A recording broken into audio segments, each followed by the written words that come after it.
Good morning students of BSc part second.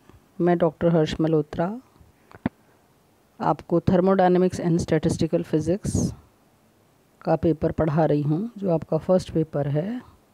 आज के lecture में हम पढ़ेंगे applications of Maxwell's thermodynamical relations, Maxwell समीकरणों के अनुप्रयोग। ये इसका पार्ट सेकेंड है। पार्ट फर्स्ट के अंदर हम मैक्सवेल समीकरणों के अनुप्रयोग स्टार्ट कर चुके थे, जिसमें हमने क्लॉसियस-क्लैपेरियन इक्वेशन डिराइव की थी मैक्सवेल समीकरणों की सहायता से।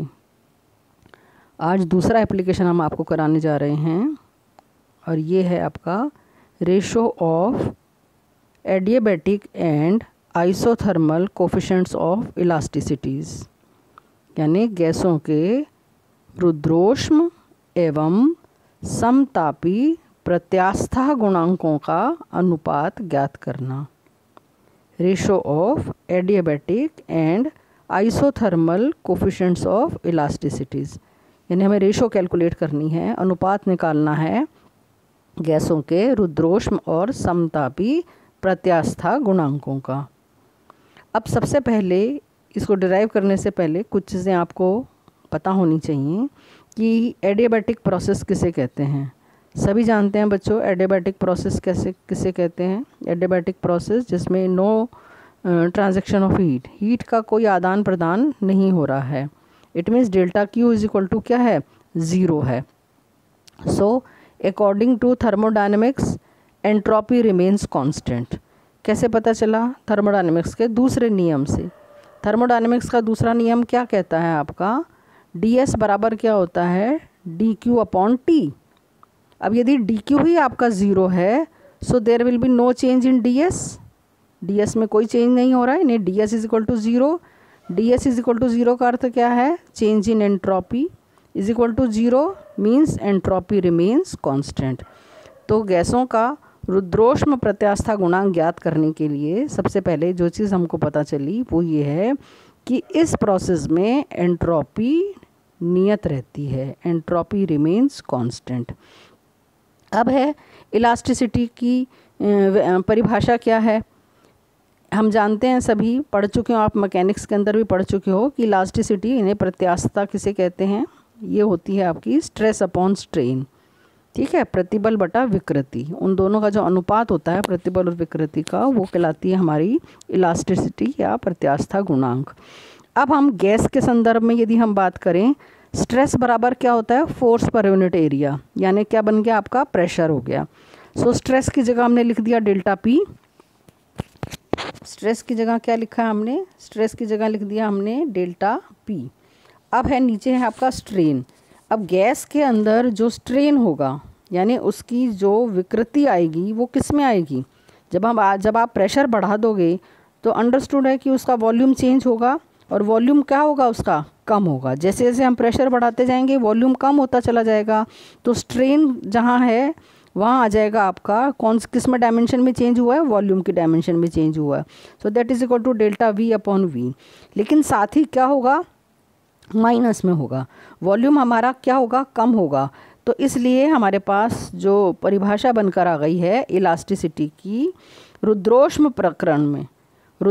प्रक्रम में इलास्टिसिटी की परिभाषा क्या बनकर आ गई है, ई एस का मतलब है एंट्रोपी नियत है। E S is equal to minus V, ये वी ऊपर चला गया आपका और माइनस साइन लगा दिया क्योंकि प्रेशर वॉल्यूम हमारा कम हो रहा है। So minus V delta P upon delta V keeping constant S. तो ये डेफिनेशन हो गई आपकी इलास्टिसिटी कांस्टेंट की। कब? रुद्रोष्म प्रक्रम में। इसी प्रकार से हम निकाल सकते हैं यदि हमारा प्रक्रम कैसा है, यदि हमारा प्रक्रम समतापी है, यानी टेम्परेचर कांस्टेंट है। तो टेम्परेचर कांस्टेंट है तो सेम इसी तरह से हम लिख सकते हैं E T is equal to minus V delta P upon delta V keeping constant T. Clear हो गया बच्चों? ये आपको समझ में आ गया? आई होप यहाँ तक आपको क्लियर हो गया होगा। अब हमें निकालना क्या है, हमारा जो प्रॉब्लम है वो क्या है कि हमें इन दोनों का अनुपात ज्ञात करना है, रेशो ज्ञात करनी है एडियाबैटिक और आइसोथर्मल प्रत्यास्था गुणांक की। ठीक है, तो हमने क्या किया, E S upon E T को डिवाइड किया, तो E S upon E T बराबर बन गया minus V delta P upon delta V keeping constant S upon minus V delta P upon delta V keeping constant T. Minus से minus sign cut जाएगा, V से V cancel हो गया आपका, और आपके पास क्या आ गया,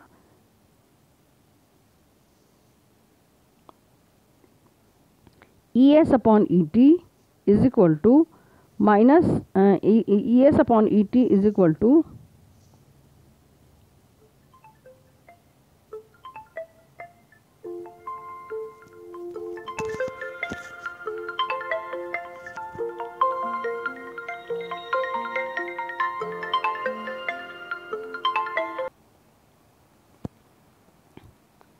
हम क्या निकाल रहे थे बच्चों, E S upon E T that comes out to be delta P upon delta V keeping constant S divided by delta P upon delta V keeping constant T. ये हम निकाल चुके थे अब तक। अब है इससे आगे, अब हमने क्या किया बच्चों, यहाँ पर हमने डेल्टा टी से ऊपर नीचे मल्टीप्लाई किया है और इसको दो भागों में तोड़ दिया है। तो पहला पार्ट बन गया मेरा delta P upon delta T keeping constant S into delta T upon delta V keeping constant S, क्योंकि हमने टी से ऊपर नीचे हमने मल्टीप्लाई किया था।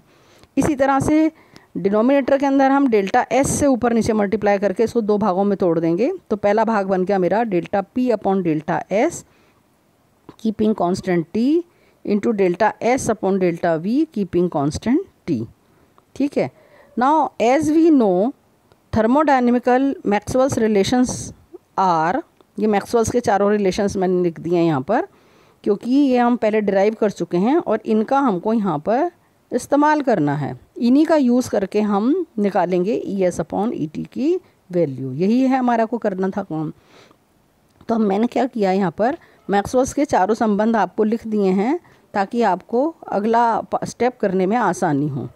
तो पहला है आपका relation delta S upon delta P keeping constant T is equal to minus delta V upon delta T keeping constant P. इसी तरह से सेकंड रिलेशन है आपका delta S upon delta V keeping constant T is equal to delta P upon delta T keeping constant V. और इसी प्रकार से हमने थर्ड और फोर्थ रिलेशन यहाँ पर लिख दिया है। अब आपको क्या करना है बच्चों, आप यहाँ से आप आराम से देख सकते हो delta P upon delta T, ये जो delta P upon delta T है ये क्या है, this is reciprocal of relation 3। जो थर्ड रिलेशन है इसका ये रेसिप्रोकल है, उल्टा है, देख रहे होंगे आप लोग। इसी तरह से जो इसका सेकंड पार्ट है delta T upon delta V keeping constant S, ये आपका कहाँ से मिलेगा, रिलेशन 4 है। फोर्थ रिलेशन से आपको इसकी वैल्यू मिल जाएगी। इसी तरह से delta P upon delta S जो है वो रेसिप्रोकल ऑफ इक्वेशन नंबर 1 का रेसिप्रोकल है। इसी तरह से delta S upon delta we कौन सा रिलेशन है आपका, सेकंड रिलेशन है। तो हम क्या करेंगे, इन चारों इक्वेशंस का यूज़ करके इन चारों को हम यहाँ से रिप्लेस कर रहे हैं। तो रिप्लेस करने पर हमारे पास क्या आ गया, E S upon E T is equal to delta S upon delta V keeping constant P. ये आपका कहाँ से मिला आपको, reciprocal of equation number 3 third relation से मिला। इसी तरह से रेसिप्रोकल रिलेशन 4 से आपको क्या मिलेगा, minus delta P upon delta S keeping constant V divided by, ये आपको मिला रेसिप्रोकल ऑफ इक्वेशन नंबर 1 यानी फर्स्ट रिलेशन से आपको मिलेगा minus delta T upon delta V keeping constant P into, ये आपको मिल गया रिलेशन नंबर 2 से, इसकी वैल्यू रिलेशन नंबर 2 से हमने रिप्लेस करी, क्या आई आपके पास, delta P upon delta T keeping constant V. अब माइनस साइन से माइनस साइन आपने कैंसिल कर दिया। कैंसिल करने के बाद हम क्या करें, अब हम क्या करेंगे, जो कांस्टेंट p वाली चीज़ें हैं उनको आप ऊपर ले लेते हैं और कांस्टेंट v वाली चीज़ों को हम नीचे ले लेते हैं। जैसे ऊपर मेरे पास क्या था, delta s upon delta v keeping constant p, ये आपके पास था। और इसी तरह से मैंने क्या किया, delta t upon delta v keeping constant p जो डिनोमिनेटर में था इसको मैं न्यूमिनेटर में ले गई हूँ, तो पलट जाएगा आपका। सो बन गया delta v upon delta t keeping constant p। आई होप ये आपको क्लियर हो गया होगा स्टेप। इसी प्रकार से हम नीचे भी यही काम कर रहे हैं, जो v वाला है इसको हम नीचे ले आएंगे। तो हम किसको नीचे ले आएंगे, delta p upon delta s पलट जाएगा नीचे आकर। So delta s upon delta p बन जाएगा, या delta s upon delta p keeping constant v into delta P upon delta T keeping constant V. I hope ये स्टेप सबको clear हो गया होगा।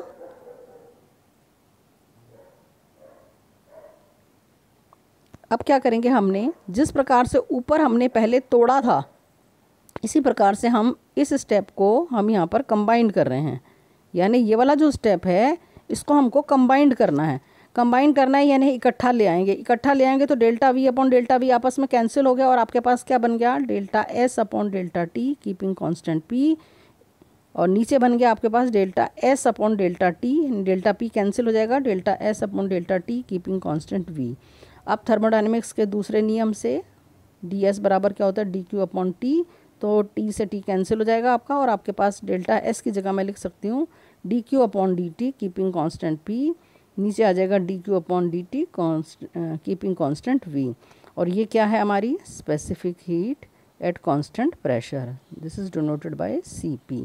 सो ES upon ET comes out to be CP upon CV and which is equal to gamma. So thus क्या result आया आपका, the ratio of adiabatic and isothermal elasticities for a substance is equal to the ratio of the specific heat of the substance at constant pressure and at constant volume।